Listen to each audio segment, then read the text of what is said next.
Olá, pessoal. Vamos dar continuidade, então, ao nosso curso de Mecânica Geral 1 e continuamos tratando do problema de rotação, tá? Na última aula, né, a gente viu rotação em torno de um eixo e a gente discutiu os teoremas, né, que nos ajudam a calcular o momento de inércia de diversos tipos de estrutura, né, esferas, discos, cilindros, etc.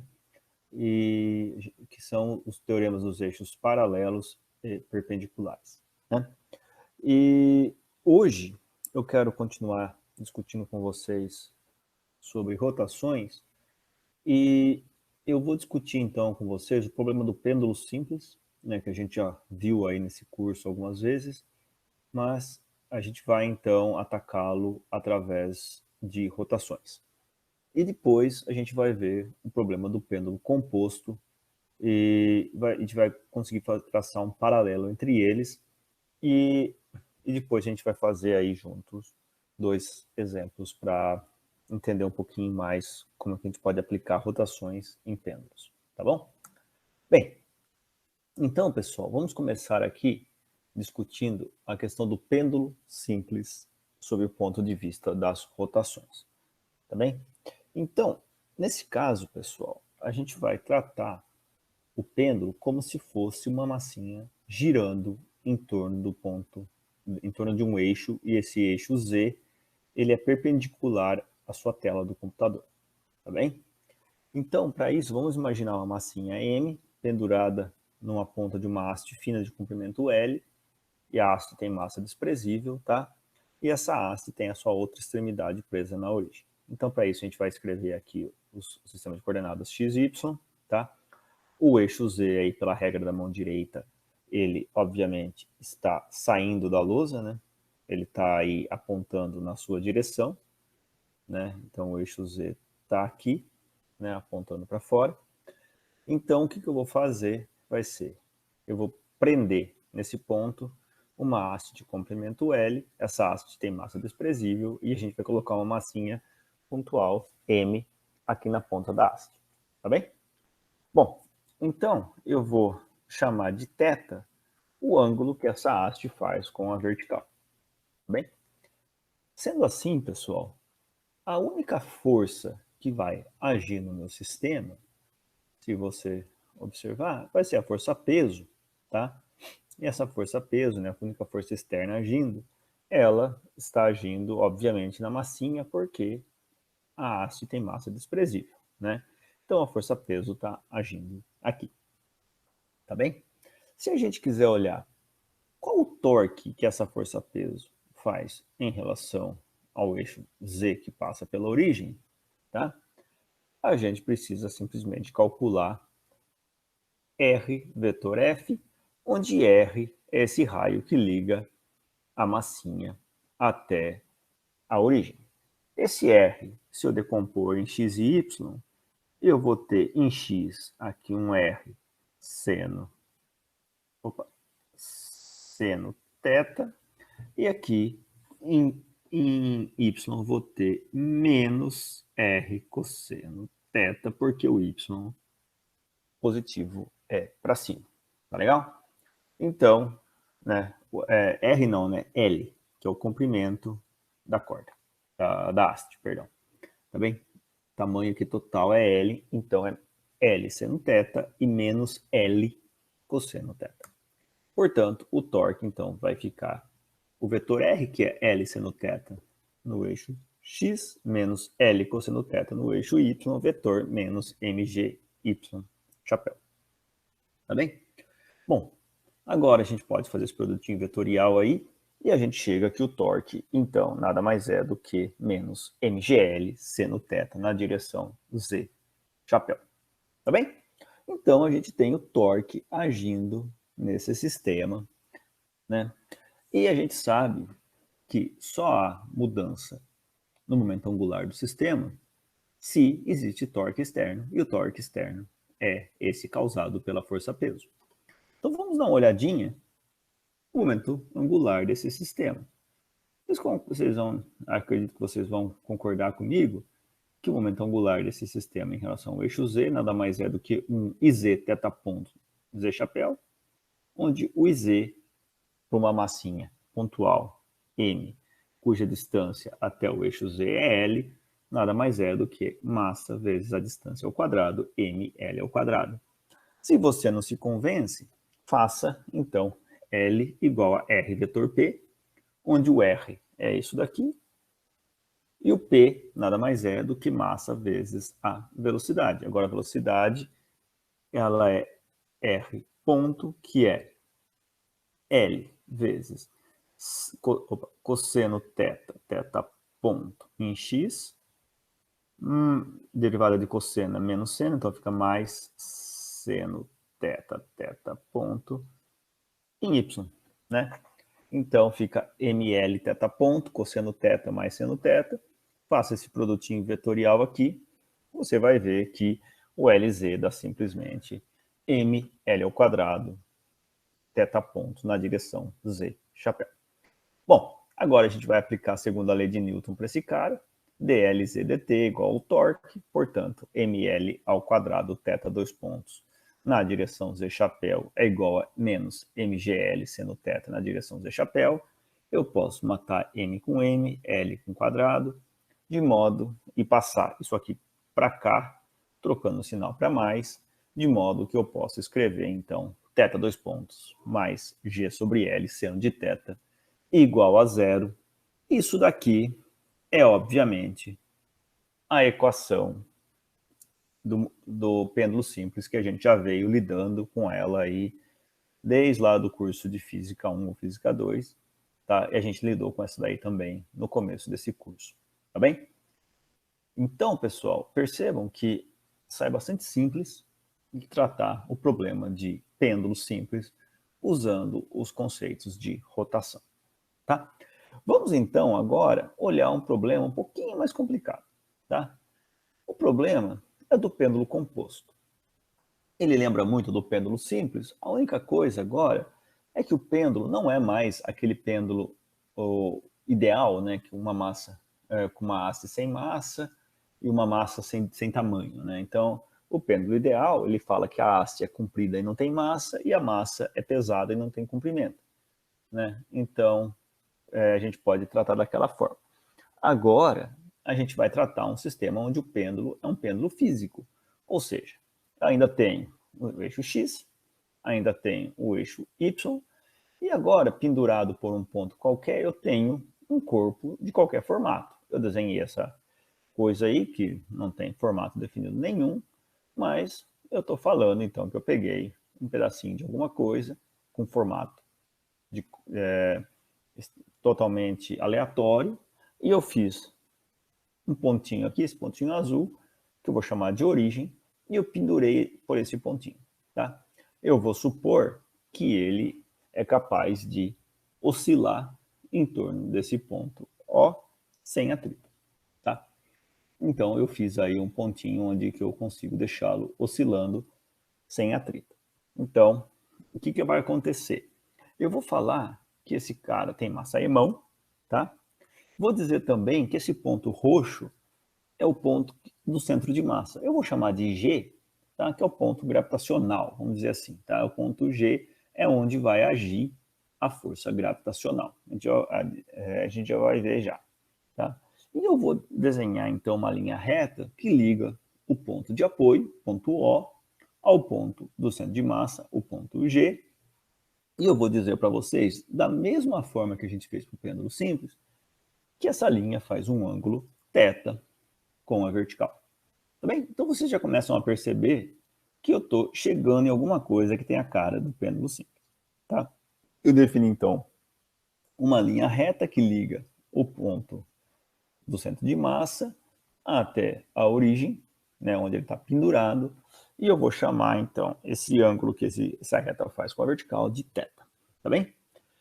Bom, então, qual que é a única força externa agindo num pedacinho qualquer? Eu vou desenhar um pedacinho aqui de vermelho, tá? Vamos imaginar que tem esse pedacinho qualquer aqui, que eu vou chamar de pedacinho I, tá? Qual que é a força agindo nesse pedacinho I? A força nesse pedacinho vai ser MI vezes G na direção Y chapéu. Tá? Nesse outro pedacinho, vai ser também um MJ vezes G na direção Y chapéu, e assim por diante. Isso aqui é o pedacinho J. Tá bem?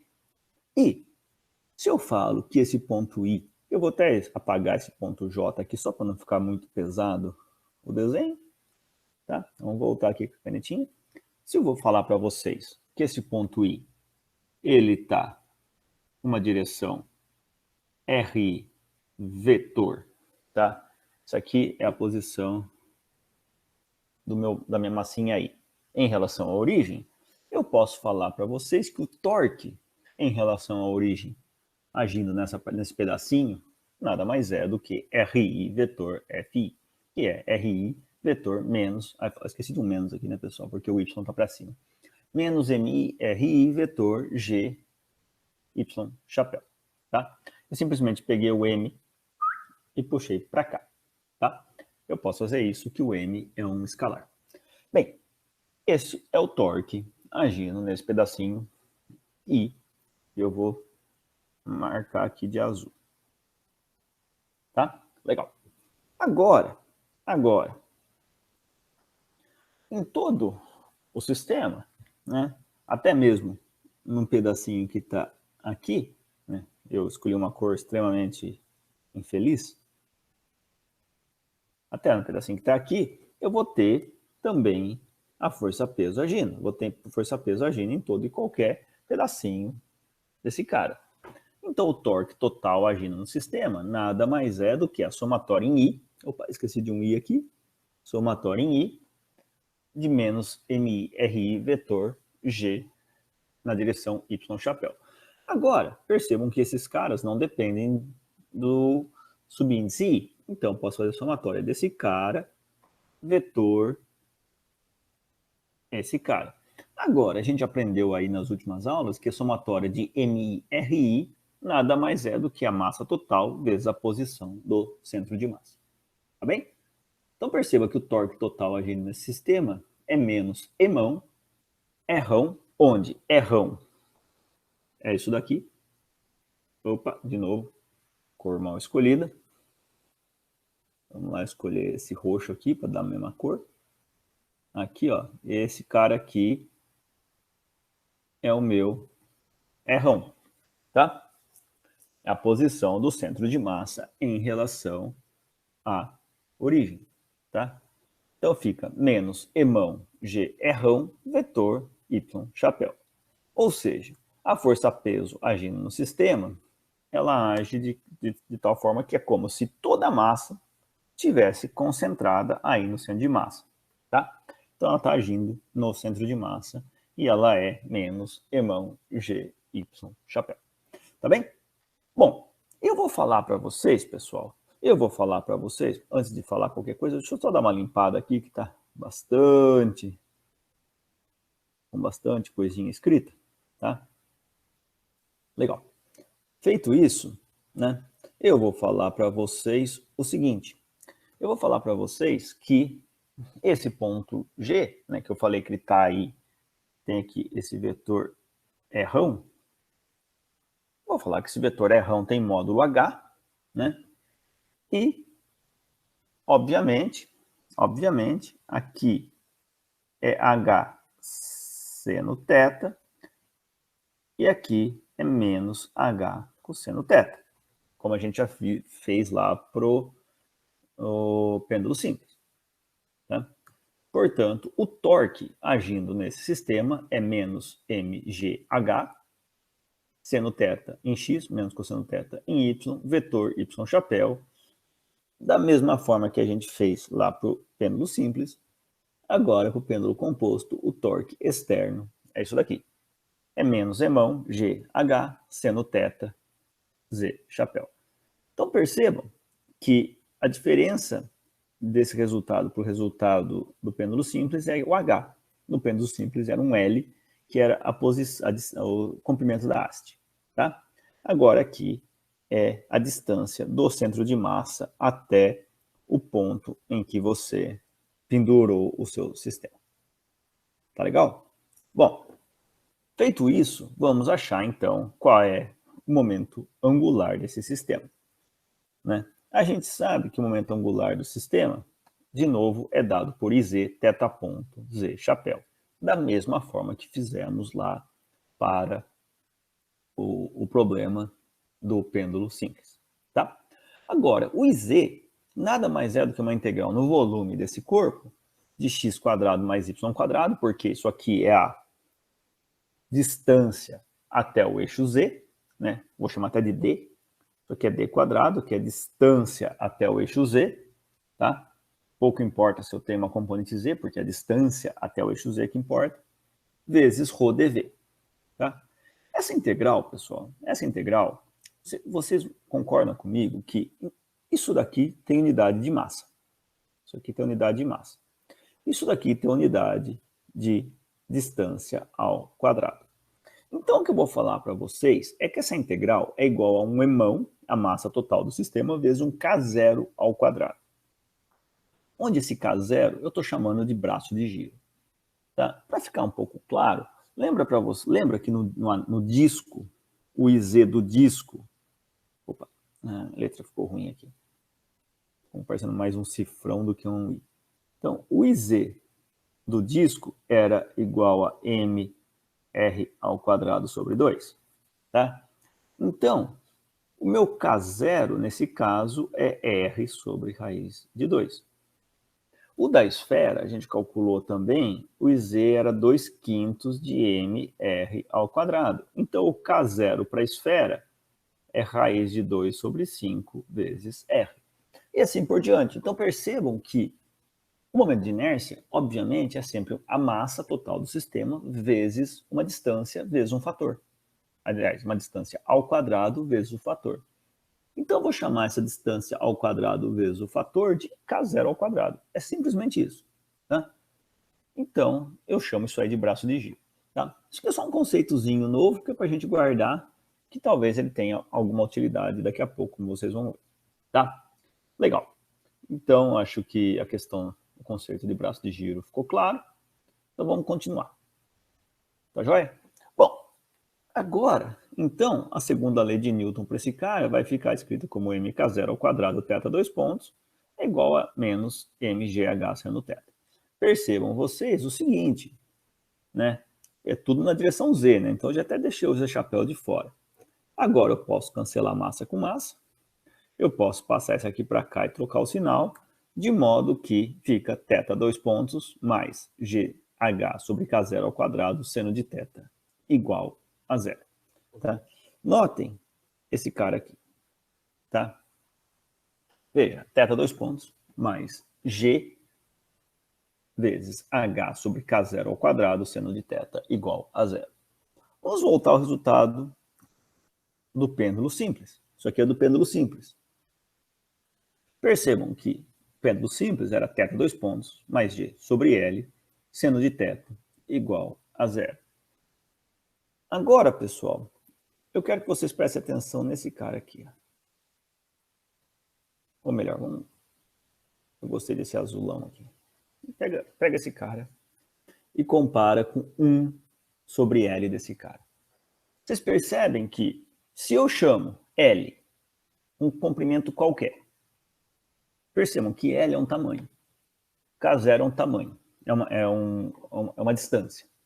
Então, L é uma distância, K0 é uma distância, H é uma distância. Então, se eu falo que K0 ao quadrado sobre H, também é uma distância, que isso aqui tem unidade de metros, que unidade de metros, que então fica metro ao quadrado, sobre metro dá metro. Tá? Então, eu vou chamar de L uma distância tal qual igual a K0 ao quadrado sobre H. De modo que esse cara, essa equação aqui, se reduz a uma equação idêntica a essa daqui. Concorda? Se eu chamo de L igual a K0 ao quadrado sobre H. Tá? Então, eu vou definir para vocês, vou definir uma distância H', tá? De modo que essa distância H' está aqui no desenho, ela é essa daqui, ó. Tá? De modo que essa H', ela é L, de modo que o L fica igual a H mais H'. Então, o L é daqui até aqui. Isso daqui é o meu L. Tá bem?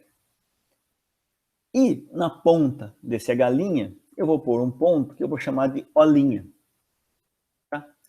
Percebam vocês, pessoal, percebam vocês que, em termos da equação do movimento, a equação do movimento fica então, θ, 2 pontos. Opa! Eu fiz alguma bobagem aqui, vamos voltar.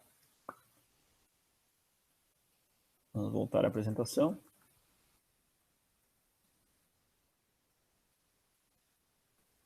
Eu apertei um botão errado lá. Legal. Chegamos, tá? Ou seja, eu falei para vocês que isso daqui, ó, era o L. Né? Então, percebam o seguinte, quando eu chamo L de K0² sobre H, essa equação se reduz a essa, que é idêntica à do pêndulo simples. Ou seja, o pêndulo composto, ele vai ter a mesma dinâmica de um pêndulo simples, se esse pêndulo simples fosse tal qual toda a massa tivesse colocada aqui, nesse ponto, O'. Então, eu vou chamar esse ponto O' de centro de oscilação, ou seja, é o ponto no qual o sistema se comportaria como um pêndulo simples. Percebam, pessoal, é super importante eu chamar a sua atenção aqui, que esse ponto O' não é o centro de massa. Não é o centro de massa. Tá bem? Ele só é o centro de massa se for um pêndulo simples. Tá? Num pêndulo composto, ele não é o centro de massa. Tá claro? Tá legal? E olha que legal essa questão do centro de oscilação. Por quê? Percebam que, então, se eu prendi aqui, esse cara é o centro de oscilação. Mas tem algumas coisas bem interessantes que a gente pode olhar sobre a função desse centro de oscilação. Por exemplo, tá? O que acontece se eu tirar esse pininho daqui que está preso e prender por aqui? Então, vou prender ele por aqui, ó. Prender ele por aqui agora. Então, onde vai ser o meu centro de oscilação? Tá? Então, agora eu tirei o meu ponto de O, eu tirei o preguinho daqui e pus o preguinho aqui. Tirei o preguinho daqui e coloquei aqui. Tá? Para ver isso, primeiro a gente tem que lembrar que o L, que é igual a K0² sobre H, né, foi como eu defini, é igual a H mais H'. Então, eu posso passar H multiplicando aqui, e eu posso falar, então, que K0² nada mais é do que H² mais H'. Tá bem? Vamos guardar esse resultado aqui. Por outro lado, pelo teorema dos eixos paralelos, o que a gente sabe? A gente sabe que o momento angular, momento de inércia em relação ao ponto O é igual ao momento de inércia em relação ao ponto G, mais a massa vezes H². Você concorda? Então, o momento de inércia em relação à origem é igual ao momento de inércia em relação ao centro de massa, mais a massa vezes a distância entre os dois eixos ao quadrado, que é H. Ou seja, se eu chamar de K0 o braço de giro em torno à origem, eu vou ter que mk0² igual a mh² mais mkg², onde esse é o braço de giro, caso eu tivesse preso pelo centro de massa. Tá? Tá bem? Legal. Então, eu posso cancelar massa com massa com massa, e eu posso escrever, então, que o K0² é igual a H² mais Kg². Então, esse aqui é o segundo resultado. Legal? Tudo bem. Então, perceba o seguinte. Vou pegar a equação, que eu vou chamar de equação 1, e vou pegar a equação 2. Reparem as duas. K0² igual a H² mais HH', mais K0² é igual a H² mais Kg². Se eu subtrair as duas, cancelo, cancelo, cancelo, cancelo, e resulta que kg ao quadrado é igual a h, a galinha. Agora, pessoal, perceba o seguinte, dado o eixo z, o kg é uma constante e independe do ponto de fixação do seu sistema.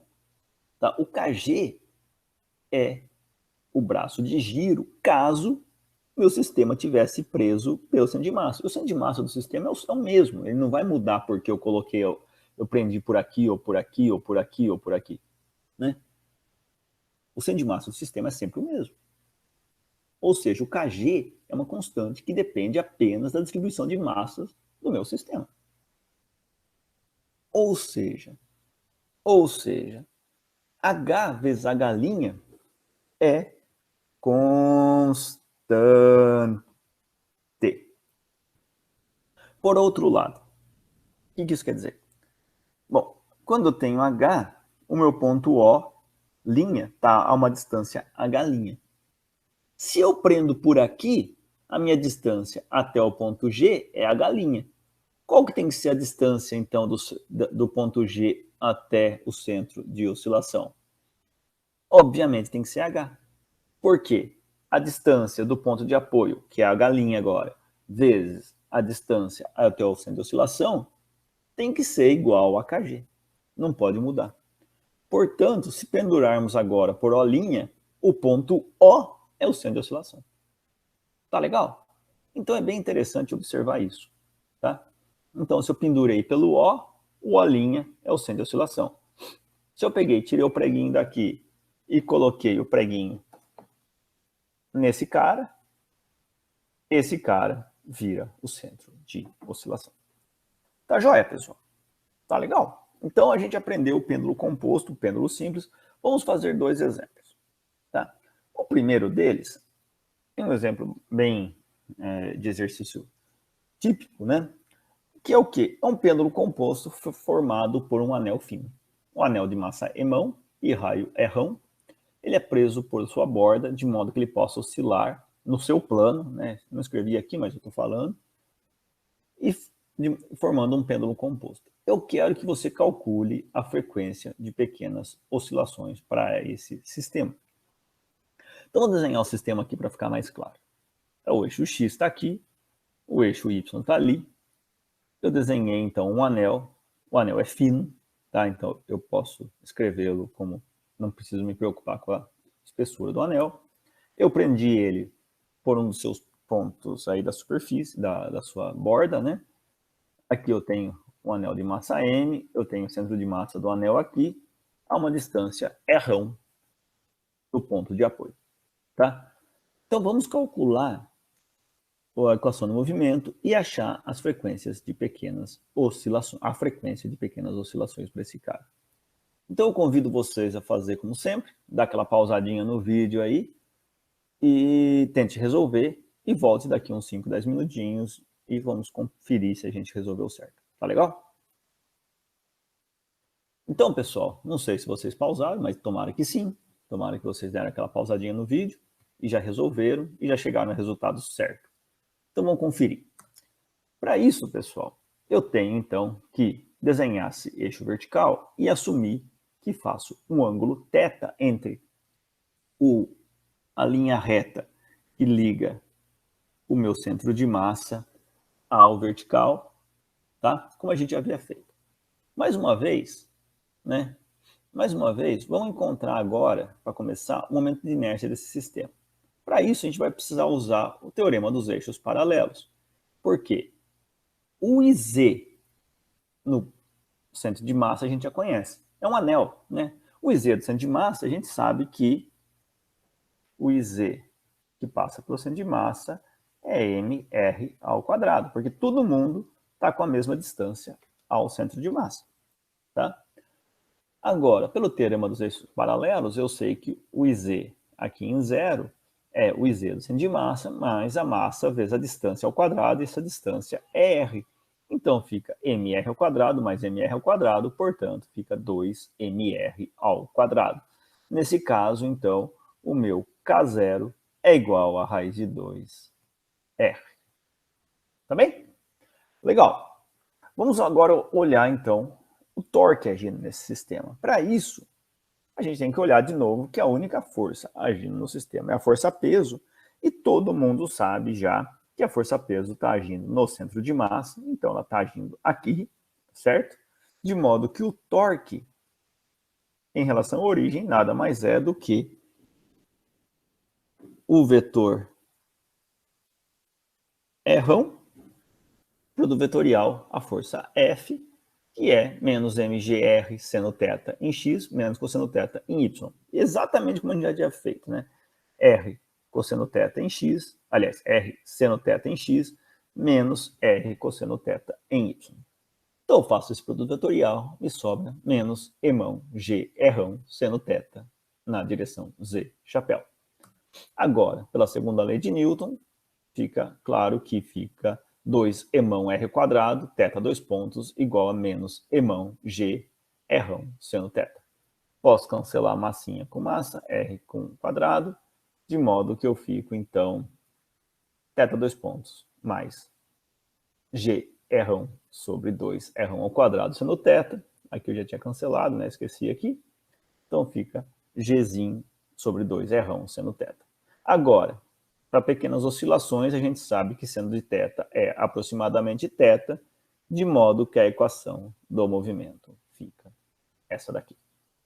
A gente sabe que para essa equação de movimento, a gente pode escrever, a gente aprendeu lá em oscilações, que a gente pode escrever isso aqui como θ 2 pontos, mais ômega 0 ao quadrado θ igual a 0, onde ômega 0 é a frequência de pequenas oscilações, portanto, ômega 0 ao quadrado é g sobre 2r, ou seja, ômega 0 é raiz quadrada de g sobre 2r.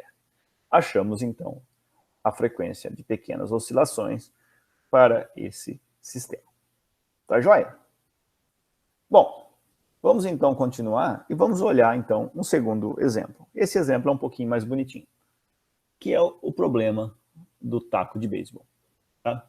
Que é achar o centro de percussão desse taco de beisebol, ou seja, o ponto do taco no qual a bola deve bater, de modo que o rebatedor não perceba um reflexo desse impacto na sua mão, tá? Obviamente, no mundo real, ele vai perceber, porque a mão não é um sistema pontual e a bola também não, né? Então tem uma área aí, uma regiãozinha, uma certa região onde que minimiza o reflexo, né? Obviamente que não vai ser zero, tá? Mas se eu estivesse tratando uma mão fosse pontual, né, pequenininha, muito menor do que o tamanho do taco, e uma bola muito menor do que o tamanho do taco também, a gente teria aí um ponto onde esse reflexo fosse, do impacto fosse nulo. Em outras palavras, então eu tenho aqui um taco de beisebol, tá? Achei essa figurinha bonita na internet. Acho que uma das grandes vantagens de dar aula online é que meu poder de desenho fica bem melhor. Então, eu segurei aqui nesse ponto, tá? Então aqui está a mão do rebatedor, tá? Então ele está segurando aqui, eu desenhar os dedinhos dele aqui, tá? Está segurando aqui. Então, a bola vem e bate nesse ponto aqui que eu desenhei como ponto O', tá? A mão está segurando no ponto O e a bola está batendo no ponto O'. Tá joia? Então, para a gente começar a resolver esse problema, eu vou falar que aqui tem um ponto G, que é o ponto de centro de massa, de modo que o ponto O está a uma distância H do centro de massa e o ponto O' está a uma distância H' do centro de massa. Tá bem? Então, eu quero achar qual que é esse ponto O', de modo que o impacto no ponto O seja nulo. Tá? Obviamente, eu reforço aqui que a gente está tratando como se fossem a bola e a mão, se elas fossem pontuais, né? Que elas não tivessem dimensões, então a gente consegue achar esse ponto nulo. Bom, então, pessoal, no momento em que a bola bate, a gente tem uma força F' feita pela bola no taco e uma força F feita pela mão no taco, tá? O sinal da força aí, eu estou desenhando, mas se ela for para baixo é menos, etc. eu não estou importando tanto com o sinal, porque a força ela pode ser uma grandeza positiva ou negativa. Tá? Mas vamos dizer então que eu tenho uma força F feita pela mão e a força F' feita pela bola no taco, então no momento do impacto. Sendo assim, então, sendo a força F', essa força feita pela bola, e a força F, a força que o rebatedor faz no taco durante o impacto, né? Eu posso dizer para vocês que se o rebatedor está segurando aqui, então eu posso falar para vocês que a variação do momento linear do centro de massa desse sistema, tá? Ela é simplesmente dp dt igual a F mais F', ou seja, pela teorema de conservação do momento linear, a gente sabe que só há variação do momento linear do sistema se a força externa. E as forças externas são a força da mão, F, e a força da bola, F'. E isso é igual a ddt de massa total vezes a velocidade do centro de massa. A velocidade do centro de massa, ela é um V que, se eu estou preso por aqui, o meu taco vai fazer esse movimento aqui. Ele vai fazer um ângulo θ com o eixo X aqui, tá? Então, a velocidade V nada mais é do que hθ ponto, tá? Então, aqui já escrevi hθ ponto. Isso eu estou assumindo, então, que esse ponto está fixo, tá? É onde o cara está segurando a bola. Tá joia? Agora, pessoal, percebam o seguinte. A força que ele faz para rebater e a força que a bola faz quando bate, são forças do tipo impulso, né? Então, se eu pegar a força aqui, ó, aqui é força, aqui é tempo. Ela é zero, depois ela tem um valor, e cai para zero de novo, e tem um intervalo de tempo, ΔT. Eu vou falar que ela começou aqui em zero e foi até ΔT, tá? É uma força impulso, tá? De modo, então, que eu posso integrar esse cara em relação ao tempo, tá? Escrever, então, que mhθ ponto é igual a integral de 0 até ΔT de f dt, mais integral de 0 ΔT de f' dt, certo? E eu vou chamar de J e J' o impulso feito pelas forças F e F', tá? Então, J, eu estou chamando... Opa, voltando aqui. O J é o impulso, tá? A gente não precisa se preocupar muito, tá, com a cara desse impulso. A gente só está falando que é um impulso, né, a integral de força em relação ao tempo, tá? É um impulso feito pela bola e pela mão no taco nesse instante, tá? Legal. Feito isso, pessoal, vamos olhar agora para o problema de outro ângulo. Vamos olhar em relação à conservação do momento angular do sistema. De novo, né? Se o taco está girando em relação à origem, em relação a esse ponto onde a mão está segurando, tá? Se eu aplico a conservação de momento angular do sistema, eu posso escrever que a variação do momento angular do sistema é igual a ddt de mk0 ao quadrado θ ponto, certo? mk0, mais uma vez, é o braço de giro em relação ao ponto zero, tá? A gente já veio discutindo aí nesse momento. Isso aqui é igual ao torque feito pela mão, mais o torque linha feito pela bola.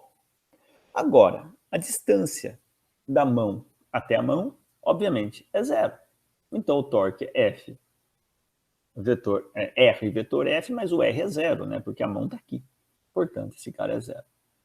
O torque feito pela bola, a bola bateu aqui, então é R é H mais H', né? É o tamanho total, vezes F', né? Porque a força está nessa direção, a distância, o R está nessa, então o produto vetorial é simplesmente um vezes o outro, né? Na direção Z, que é perpendicular à lousa.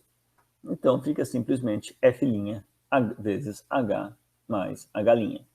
Eu posso fazer a mesma brincadeira que a gente fez ali para o momento linear, de integrar no tempo, né?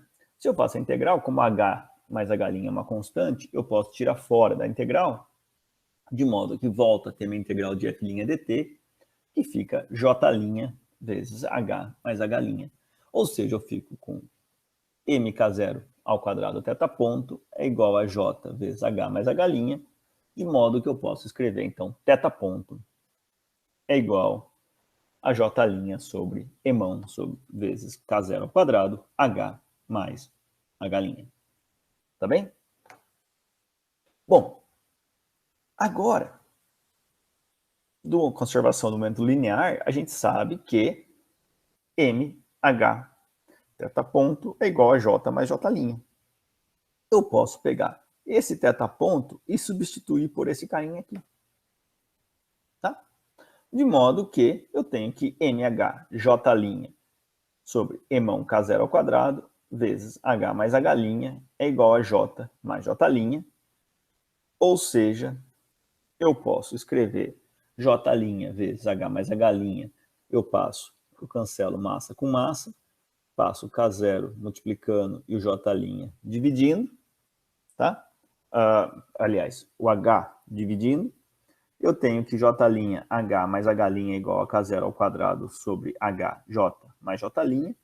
Se eu passo o J' dividido, fica J sobre J' e aqui fica 1. Ou seja, a distância até o centro de massa, a distância H' é dada por isso daqui. Tá bem? Então, H' é igual a K0 ao quadrado sobre H vezes J dividido por J' mais 1 menos H. Tá joia? Bom, essa é a distância. Então, em outras palavras, se eu bato numa certa distância H', eu vou sofrer um impulso J no ponto O. Agora, o impulso J no ponto O é o impulso que a mão faz no taco. Certo? Obviamente, pela terceira lei de Newton, o taco também faz um impulso J na mão. Agora, se eu quero que a mão não sinta o impacto da bola, eu não quero fazer força no taco, eu não quero que o taco faça força na mão, ou seja, eu quero que J valha 0. Se J vale 0, se eu não tenho impacto na mão, se o rebatedor não sente o impacto, J é igual a 0, portanto, H' é igual a K0 ao quadrado sobre H menos H. Ou eu posso multiplicar o H aqui, fica K0 ao quadrado menos H ao quadrado sobre H. Tá bem? Então, essa é a distância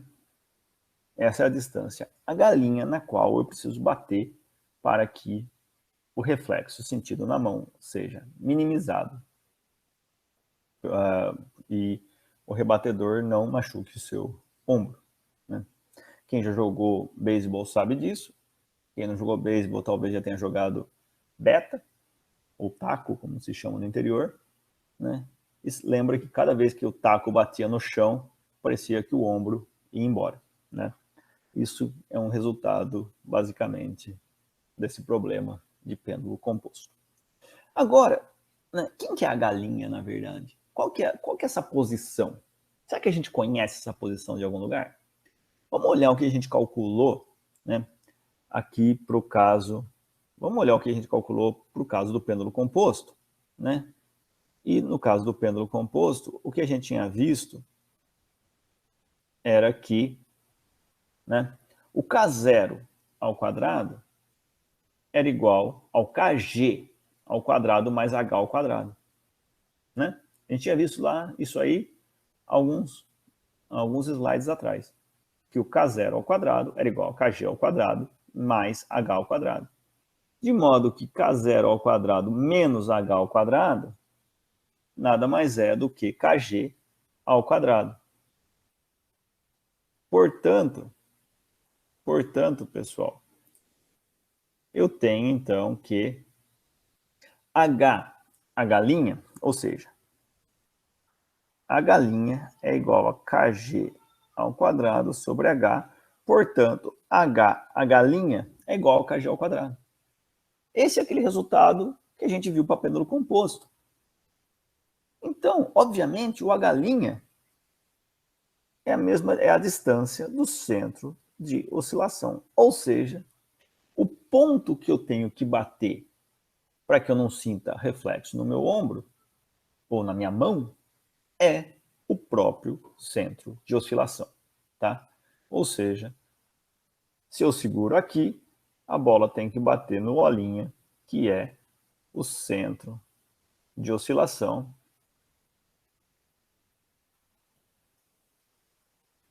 do seu taco. E eu te pergunto, como um exercício para fazer em casa. Se você quisesse marcar esse cara, marcar esse ponto no seu taco, tá? Então você tem um taco de beisebol, você quer marcar esse ponto no seu taco. Como você faz? Como você faria um experimento para medir, para achar onde que é o ponto ideal para bater a bolinha, tá? Pensa aí um pouquinho, enquanto eu vou apagando aqui, que eu vou fazer com vocês. Pensaram? Imagino que sim. Pensa, ó, um exemplo, um jeito que dá para fazer bem bonitinho. Eu vou desenhar aqui meu taco, aqui no cantinho, muito mal feito, né, que eu não vou desenhar bonitinho que nem tá ali. Então aqui tá o taco. Aqui é o lugar que você segura. Prende ele assim, na vertical. Faça com que ele